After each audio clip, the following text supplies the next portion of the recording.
ማብሰራት ብሩኬ ሰው ያስፈልጋል። ሰው ያስፈልጋል። በእውነት አብሰራት እኔ ብቻዬን ነው የምፈልገው። ምን እንደሱ ነሽ? አልገባኝም። እስኪ አስረጅ። ባትናገሩ ደስ ይለኛል። በሃይሚና በብሩኬ መሀል እየተፈጠረ ያለው ነገር ምንድን ነው? እኔ በነገራችን ላይ የረጅም ጊዜ ሆኖኛል በእነሱ ዙሪያ ቪዲዮ መስራት ካቆምኩኝ ማለት ነው። ምክንያቱም እነሱ ቪዲዮ የሚሰራባቸው አይነት ጥንዶች አይደሉም። እኔ ደረቴን ነፍቼ እዚህ ሚዲያ ላይ ከምታውቃቸው ጥንዶች ምርጥ ጥንዶች የትኞቹ ናቸው ብባል ልመልስ የምችለው ብሩኬና ሃይሚ ብዬ ስለሆነ ማለት ነው። ግን ደግሞ ከሰሞኑ ቪዲዮቸውን እየተከታተልኩኝ ነው። እንደዚህ መጥቼ ቪዲዮ ባልሰራባቸውም ማለት ነው። እኔ አንዳችሁ ከአንዳችሁ ትምህርት የማትወስዱ ከሆነ ምንድን ነው ጥቅሙ ማለት ነው? እግዚአብሔርን ልክ እዛ ጋር እኛ ቪዲዮ የምንሰራበት አብርሽና ሩታ መሀል እየተከሰተ ያለው ነገር በተመሳሳይ መልኩ እነ ብሩኬ ጋር እየመጣ ስለሆነ ነው አሁን ላይ በእነሱ ዙሪያ ወደ ቪዲዮ መስራቱ የመጣሁት ማለት ነው። ምክንያቱም ትላንትና በብሩኬ ቻናል ላይ የተለቀቀውን ቪዲዮ ብዙዎቻችሁ ያያችሁ ይመስለኛል እና ፍጹም ምን ነበር ሲያደርግ የነበረው? ልክ የዛኔ ብሩኬና አቤል በተመሳሳይ መልኩ ሄርሜላን ወደ አብርሃም ሕይወት ባስገቡት መንገድ ትላንትናም ያንን አይነት ድርጊት ፍጹም እያደረገ እንደሆነን የተረዶት ማለት ነው። እንደዚህ ቀለል ባለ መልኩ ነገሮች ይጀመራሉ። ልደግፍህ፣ ካጠገብህ ልሁን፣ ከጎን ልቁም እያሉ ወደ ህይወታችን ውስጥ ይገባሉ። የሆነ ሰዓት ላይ ደግሞ በቃን እንደዚህ አይነት ነገር አንፈልግም ብለን እንደነዚህ አይነት ሰዎችን ከህይወታችን ለማስወጣት ቀላል ሊሆንልን አይችልም ማለት ነው። በመጀመሪያ ደረጃ ሃይሚን ብትሆኝ የዚህን ያክል ስፔስ መስጠት የለብሽም። በቃ በመካከላችሁ ያለውን ነገር ተነጋግራችሁ መፍታት ካልቻላችሁ ሌላ ተጨማሪ ወገን አስገብታችሁ ህይወታችሁን ወደ ሌላ አቅጣጫ መምራት የለባችሁም። ይሄ የኔ እንትን ነው። እግዚአብሔርን አንዳችሁ ከአንዳችሁ ተምራችሁ ነገሮችን የማታስተካክሉ ከሆነ እዛ ጋር ያየነው ስህተት መልሶ እናንተ ጋር ሲመጣ በጣም ያሳዝናል። የምሬ ነው። እኔ በማከላቸው ያለው ፍቅር፣ በማከላቸው ያለው መከባበር እኔም ብቻ ሳይሆን ብዙ ሰዎችን ይስባል። ሞር የእናንተ አድናቂዎችም እናንተ መሀል ያለውን ፍቅር ስለሚወዱትና ስለሚገዛቸው ነው የዚህን ያክል በሰው ልብ ዘንድ ቦታ ራሱ ያገኛችሁት ማለት ነው። ትላንትና ያየሁት ነገር ደስ አይልም። የምሬን ነው የምላችሁ። እኔ ፍጹም እኔ እግዚአብሔርን ግራ እኮ ነው የሚገባኝ። መሀል ላይ ያላችሁ ጓደኛ ተብላችሁ የመጣችሁ ሰዎች የጓደኝነትን ትርጉም አታውቁም ነው። እኔ ከሚስቴ ጋር ብጣላ ጓደኛዬ እኔን ከሚስቴ ጋር ማስታረቅ ነው የሚቀለው? ሌላ ሴት አምጥቶ አበባ አስጎዝጉዞ እራት አዘጋጅቶ ወይን አስከፍቶ ምናምን ነው የሚጠብቀኝ? እስኪ ንገሩኝ እግዚአብሔርን።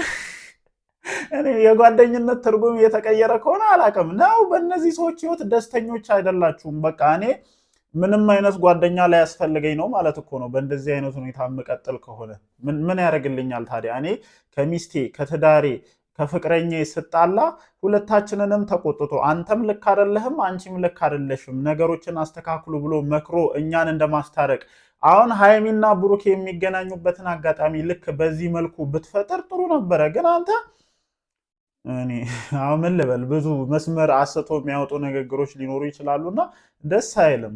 ሞር ከዚህ በኋላ ቪዲዮዎችን በእነሱ ዙሪያ ስሰራ ነገሮችን ሞር አወራለሁኝ። ግን አሁን በመጀመሪያ ቪዲዮ የዚህን ያክል ጫን ብዬ ማውራት ስለማልፈልግ ነው ይህንን ነገር እያልኩ ያለሁት እና እኔ ፍጹም ምን ለማድረግ እየሞከርክ እንደሆነ ግራ ነው የሚገባኝ። ቆይ አሁን ብሩክን እየደገፍክ ያለው በዚህ ነው? አሁን ከስሜቱ ልታወጣው ነው? እንደነዛ ክፍያ ወስደ ነው? ምንድን ነው አላማህ? ምንድን ነው? አሁን እኔ በቃ ትልቁ ጥያቄ ምንድን ነው? ምን ለማድረግ እየተሞከረ ነው በቃ እያልኩ ያሉት። እንዴ አንተ እኮ በጣም የልብ ጓደኛቸውን እኔ እዚህም ያላችሁን ሪሌሽን ስለማቅ ነው ከብሩኬም ጋር ቢሆን ማለት ነው። እና የእሱን ህይወት ማስተካከል የምትችለው በእንደዚህ አይነት መንገድ አይደለም። በቃ አንዳንድ ጓደኛ ተቆጥተ የተሳሳተ መንገድ የሚሄድ ከሆነ እኔ ጓደኛዬ ነገ ለእኔም አይጠቅመኝማ። ለሚስቱ ያልሆነ ለፍቅረኛው ያልሆነ ሰው ለእኔም ሊጠቅመኝ ስለማይችል ስመክረው ካልሰማ ነገሮችን አስተካከል ስለው የማያስተካከል ከሆነ ከዛ ሰው ጋር ያለኝ ሪሌሽን እየቀነሰ ነው ሊመጣ የሚችለው። አንተም ያንን ነገር እንደመሞከር በሁለቱ መሀል ያለውን ችግር እንደመፍታት ጭራሽ ሌላ ሴት አምጥተህ ልትቀይርለት እራት አዘጋጅተህ ደግሰህ ምን እኔ የምሬን ነው ጋይስ። እኔ በጣም ነው የተገረምኩትና እናንተስ ይህንን ጉዳይ እንዴት እያያችሁት ነው? ያው እኔ ኮመንታችሁንም አይቻለሁ። በነገራችን ላይ ብዙዎቻችሁ ብዙ አይነት አስተያየቶች እየሰጣችሁ ነው። ብዙዎቻችሁ ፍጹም ላይ እየወረዳችሁ ነው እና ልክ እኔ እዛኛው በኩል እና አብርሃምና ሩታ ጋር ያየሁት አይነት ነገር ተመልሶ እየመጣ ነው እና እቺ ልጅ አሁን ላይ ግብት ትጥልቅ ብላ ልክ እንደ ሄርሜላ አልወጣም ብላ ሙጭጭ።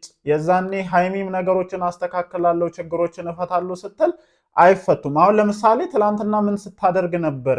አሁን ሊታረቁ ሊነጋገሩ እንኳን ቢሉ ትላንትና ጭራሽ ገና ለገና እግሬ ወጣ ብለህ ሌላ ሴት አስገብተ እራት ምናምን ምናምን፣ ይሄ ራሱ ሌላ የጸብ ምንጭ ነው ሊሆን የሚችለውና ፕሊስ አንዳንድ ጊዜ የምናደርጋቸውን ነገሮች የምንከውናቸውን ነገሮች በጥንቃቄ የማናደርግ ከሆነ አሁን ላይ አይደለም ዋጋ የሚያስከፍላችሁ። አሁን እዛ አይታችሁ ከሆነ ምን ያክል ዋጋ እየከፈሉበት እንደሆነ ታውቃላችሁ። ነገሮች ይስተካከሉ ቢባል ብዙ ሽማግሌ ቢገባ ትልልቅ ሰዎች ቢገቡ መስተካከል የማይችልበት ደረጃ ላይ ይደርሳልና ከእናንተ የማይጠበቁ ነገሮችን እየተመለከትን ነው፣ ፍጹምንም ጨምሮ ማለት ነው።